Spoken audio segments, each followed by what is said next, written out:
बिस्मिल्लाहिर्रहमानिर्रहीम अस्सलाम वालेकुम। आज MS एक्सेल का लेक्चर नंबर 3 है। लेक्चर 2 के अंदर हमने सम, प्रोडक्ट, काउंट ए और काउंट ब्लैंक के फंक्शन को डिस्कस किया। आज के लेक्चर के अंदर सबसे पहले हम फंक्शन डिस्कस करेंगे इफ़। इफ़ बेसिकली हमारे पास एक लॉजिकल, एक कंडीशनल फंक्शन है जो हम कोई भी कंडीशन लगा के किसी भी वैल्यू को टेस्ट करना चाहते हैं, तो वो बेसिकली वैल्यू हम इफ़ के फंक्शन से टेस्ट करते हैं। तो लेट्स सपोज हम यहाँ पे एक कॉलम दे देते हैं, जिसमें कॉलम्स में हम यहाँ पे रिमार्क्स का कॉलम बना लेते हैं और हम एक क्राइटेरिया सेट कर लेते हैं कि भाई हमने यहाँ पे जो एक मार्कशीट बनाई है, इस मार्कशीट में हमारे पास अगर वैल्यू 50 से अबव है तो हम यहाँ पे रिटर्न करना चाहेंगे पास, और अगर 50 से बिलो है तो यहाँ पे हमारे पास रिमार्क्स में फेल आना चाहिए। तो बेसिकली इफ़ एक लॉजिकल, एक कंडीशनल फंक्शन है, हम कोई भी कंडीशन लगा के वैल्यू को टेस्ट करेंगे। तो इफ़ फंक्शन में हम बेसिकली कुछ ऑपरेटर्स का इस्तेमाल भी करते हैं, जैसा कि ग्रेटर देन का साइन है, लेस देन है, लेस देन और इक्वल टू, ग्रेटर देन और इक्वल टू। तो ये ऑपरेटर्स भी हम इफ़ के फंक्शन के साथ इस्तेमाल करेंगे। लेट्स सपोज अब हम ये जो हमने क्राइटेरिया सेट किया है कि 50 से अबव अगर हमारी परसेंटेज है तो हम रिमार्क्स में पास से क्लियर करेंगे, और अगर 50 से बिलो है तो हम यहाँ पे फेल करेंगे। तो बेसिकली हमने फंक्शन को समझना है। तो आपने लगाया इक्वल टू इफ़ मतलब अगर। अब यहाँ पे आपने तीन चीज़ें यहाँ पे बतानी है। सबसे पहले हम यहाँ पे बताएंगे लॉजिकल टेस्ट, देन हम बताएंगे value if true, value if false. Logical test में हम जिस वैल्यू को टेस्ट करना चाहते हैं हम उसको सेलेक्ट कर लेते हैं। लाइक हम कहते हैं ये परसेंटेज अगर ग्रेटर देन और इक्वल टू 50, अगर इस सेल की वैल्यू बड़ी है या बराबर है 50 के, तो ये बेसिकली हमने यहाँ पे इस वैल्यू को टेस्ट करा। उसके बाद हम दे देते हैं कॉमा। अब हमसे पूछा जा रहा है वैल्यू इफ़ ट्रू। अगर ऐसा ही हो कि अगर कोई वैल्यू 50 या 50 से अबव हो तो क्या जवाब आना चाहिए, तो वो आप डबल इन्वर्टेड कॉमा में लिख सकते हैं। तो जो मैंने लिखा डबल इन्वर्टेड कॉमा में लिखा पास। याद रखिएगा डबल इन्वर्टेड कॉमा में आप जो भी लिखेंगे वो एज इट इज प्रिंट होगा। आप डबल इन्वर्टेड कॉमा में कुछ भी लिखना चाहें तो आप लिखेंगे तो वो उसी तरह से प्रिंट होके आएगा वैल्यू को टेस्ट करने के बाद। उसके बाद हम कॉमा दे देते हैं। देन हमसे पूछा जा रहा है वैल्यू इफ़ फॉल्स। अगर ऐसा ना हो, कोई वैल्यू 50 या 50 से अबव ना हो, तो क्या जवाब आना चाहिए, तो हम डबल इन्वर्टेड कॉमा में लिख देते हैं फेल। तो ये बेसिकली हमारे पास इफ़ का फंक्शन, जिसमें हमने सबसे पहले लॉजिकल टेस्ट किया, फिर वैल्यू इफ़ ट्रू में डबल इन्वर्टेड कॉमा में हमने लिखा, और देन वैल्यू इफ़ फॉल्स के लिए भी हमने डबल इन्वर्टेड कॉमा में लिखा, और हम इंटर प्रेस कर देते हैं। तो हमें, क्योंकि ये परसेंटेज 50 से अबव है, तो हमें यहाँ पे पास से टर्न हो रहा है। इसी तरह अगर हम इसको ड्रैग डाउन करेंगे तो जो जो आप देखेंगे कि जो परसेंटेज हमारे पास 50 से अबव है वो पास है, और जो वैल्यू यहाँ पे परसेंटेज हमारे पास 50 से बिलो है वो यहाँ पे फेल है। ये बेसिकली हमने इफ़ के फंक्शन से किया। उसके बाद हम अगला एक फंक्शन देख लेते हैं। फंक्शन का नाम है concatenate. Concatenate function basically use किया जाता है डिफरेंट सेल्स के डेटा को आपस में मर्ज करने के लिए। लाइक डिफरेंट सेल्स में अगर डेटा लिखा है तो आप उस डेटा को किसी भी दूसरे सेल के अंदर मर्ज कर सकते हैं। लेट्स सपोज यहाँ पे हम एक टेक्स्ट लिख देते हैं हैज़ दिस, और यहाँ पे मैंने लिखा कॉलेज। तो ये बेसिकली हमारे पास दो टेक्स्ट डिफरेंट सेल्स के अंदर लिखे हुए हैं। हम इन दोनों टेक्स्ट को मर्ज करके किसी तीसरे सेल में लिखना चाह रहे हैं, तो हम फंक्शन का इस्तेमाल करेंगे कॉनकैटिनेट। तो यहाँ पे मैं लगा देता हूँ इज़ इक्वल टू कॉनकैटिनेट। आपने यहाँ पे किया equal to concatenate bracket open. तो अंदर हमसे पूछा जा रहा है text 1 comma text 2 comma dot dot dot up to so on. आपको सबसे पहले जो टेक्स्ट चाहिए आप उस टेक्स्ट को सेलेक्ट कर लें, उसके बाद हम कॉमा दे देते हैं, देन उसके बाद हमें जो टेक्स्ट चाहिए हम उसको सेलेक्ट कर लेते हैं, और अगर इसके अलावा भी हमें टेक्स्ट चाहिए तो हम कॉमा दे के उन सेल्स को भी सेलेक्ट कर सकते हैं ताकि वो हम एक सेल में मर्ज कर सकें। तो हम इंटर प्रेस कर देते हैं। अब बेसिकली ये दोनों टेक्स्ट मर्ज होके हमें एक सेल में मिले।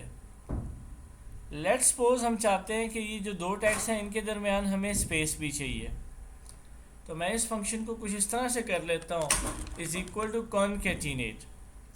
सबसे पहले आपको जो टेक्स्ट चाहिए आप वो टेक्स्ट सेलेक्ट कर लेते हैं, देन कॉमा दे देंगे, और हम यहाँ पर टेक्स्ट 2 में डबल इन्वर्टेड कॉमा दे के स्पेस दे देंगे और डबल इन्वर्टेड कॉमा दे देंगे। जैसे अभी हमने इफ के फंक्शन में कहा कि डबल इन्वर्टेड कॉमा में जो भी लिखा जाएगा वो एज इट इज प्रिंट होगा, तो इसी तरह हमने यहाँ पे डबल इन्वर्टेड कॉमा में स्पेस दिया तो space as it is print होगा।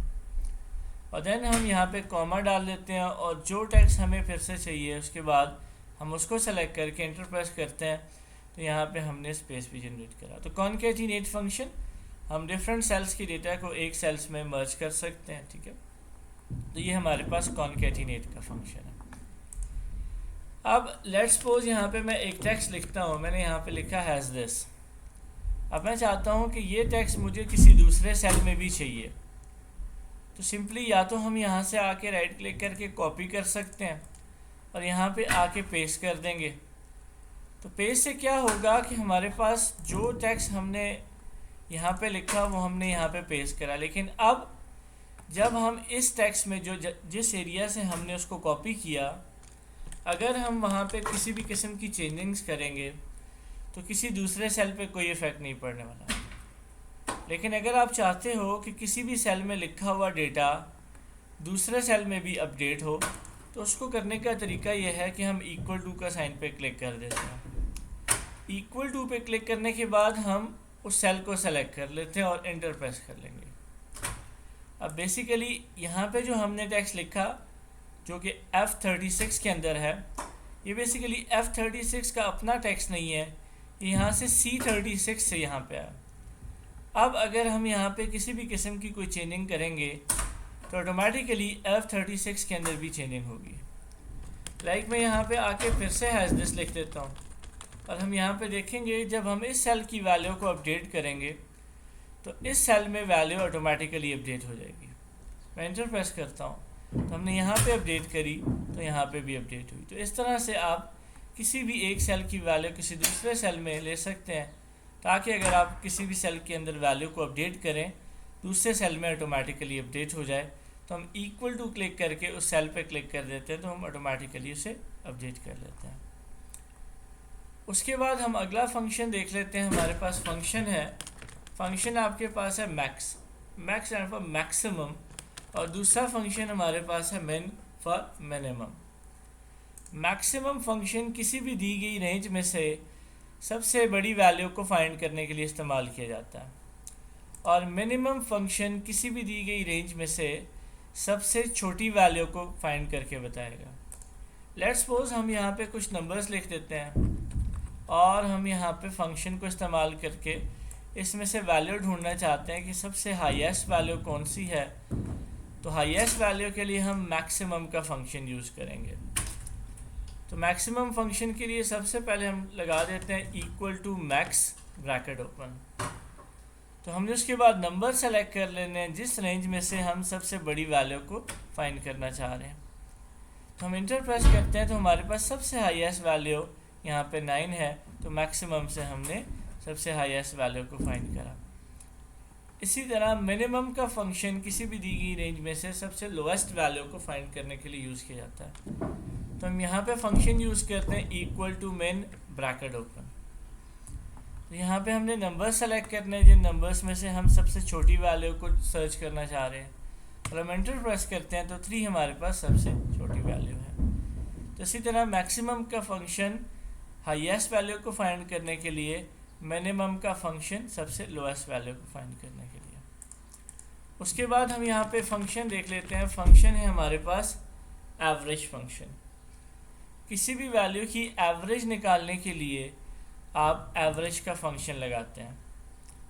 अगर हमें इन वैल्यूज़ की एवरेज फाइंड करनी है, तो अगर हम इनको सम करें, सम करने के बाद नंबर ऑफ आइटम पे डिवाइड कर दें तो भी हमारे पास एवरेज निकल आएगी। या हमारे पास एक्सेल के अंदर एवरेज का फंक्शन, प्रीडिफाइंड फंक्शन मौजूद है, हम इसको फाइंड करके भी लगा सकते हैं। लेट्स सपोज यहाँ पे हम एवरेज का फंक्शन यूज़ करते हैं और उसके बाद हमने नंबर्स सेलेक्ट कर लेने हैं जिन नंबर्स का हम एवरेज निकालना चाह रहे हैं। तो हम उस वैल्यू की सिलेक्शन बना लेंगे। सिलेक्शन बनाने के बाद हम एंटर प्रेस करेंगे तो ये हमारे पास एवरेज वैल्यू है। अब ये एवरेज हमारे पास किस तरह से आई? सबसे पहले इन वैल्यूज़ को ऐड किया गया और ऐड करने के बाद नंबर ऑफ़ आइटम पे इन्हें डिवाइड किया गया। चले हम इन्हें करके देख लेते हैं। मैं यहाँ पे लगा देता हूँ फंक्शन इक्वल टू सम। सम करने के बाद मैं यहाँ पे इन वैल्यूज़ को कर देता हूँ ऐड। तो ये टोटल हमारे पास 35 है। अब हम देख लेते हैं नंबर ऑफ़ आइटम कितने हैं। 1 2 3 4 5 6 टोटल नंबर ऑफ़ आइटम है। अब 35 को 6 पे डिवाइड किया जाएगा तो हमारे पास एवरेज फाइंड हो जाएगी। तो मैं यहाँ पे आ जाता हूँ equal to this divided by 6 और हम एंटर प्रेस करते हैं तो हमारे पास एवरेज। तो इसी तरह हम एवरेज का प्री डिफाइंड फंक्शन यूज़ करके एवरेज को फाइंड कर सकते हैं। उसके बाद हमारे पास फंक्शन में हम देख लेते हैं, हमारे पास फंक्शन है पावर का फंक्शन। पावर फंक्शन क्योंकि एक अरिथमेटिक फंक्शन है तो इसके ज़रिए से हम पावर फाइंड करते हैं। लेट्स सपोज हम यहाँ पे लगा दें POW पावर और ब्रैकेट ओपन कर लेते हैं। सबसे पहले हमें नंबर बताना है कि हमें नंबर वैल्यू कौन सी चाहिए। लाइक हम ले लेते हैं 2 और उसके बाद कॉमा डाल देते हैं। पावर कितनी चाहिए? लाइक 3 और हम एंटर प्रेस कर देते हैं तो ये हमारे पास पावर फाइंड होगी। इसी तरह अगर मैं इस फंक्शन को दोबारा से यूज़ करूं तो मैं यहाँ पे यूज़ करता हूँ पावर का फंक्शन। नंबर वैल्यू लाइक मुझे चाहिए 5 और पावर मुझे चाहिए 5 और मैं एंटर प्रेस करूँगा तो मुझे पावर फाइंड होके मिलेगी। इसी तरह आपके पास एक और फंक्शन है SQRT। स्क्वायर रूट फाइंड करने के लिए हम SQRT का फंक्शन एक्सेल के अंदर इस्तेमाल करते हैं। तो फंक्शन के लिए आप SQRT लिख के ब्रैकेट ओपन कर लेते हैं और आप वो नंबर लिख देते हैं जिसका स्क्वायर रूट आप फाइंड करना चाह रहे हैं। लाइक यहाँ पे मैं टाइप करता हूँ 16 और मैं एंटर प्रेस करता हूँ तो मुझे यहाँ पे 4 रिटर्न हुआ। इसी तरह मैं इस फंक्शन को फिर से यूज़ करता हूँ इक्वल टू SQRT, ब्रैकेट में मैं 9 लिख के एंटर प्रेस करता हूँ। तो इस तरह से हम किसी भी नंबर का स्क्वायर रूट फाइंड कर सकते हैं। MS एक्सेल के अंदर प्रीडिफाइंड फंक्शन SQRT के नाम से मौजूद है यहाँ पे। आज के लेक्चर के अंदर बेसिकली हमने डिस्कस किया इफ़ के फंक्शन को, जो कि मोस्ट इम्पॉर्टेंट फंक्शन है।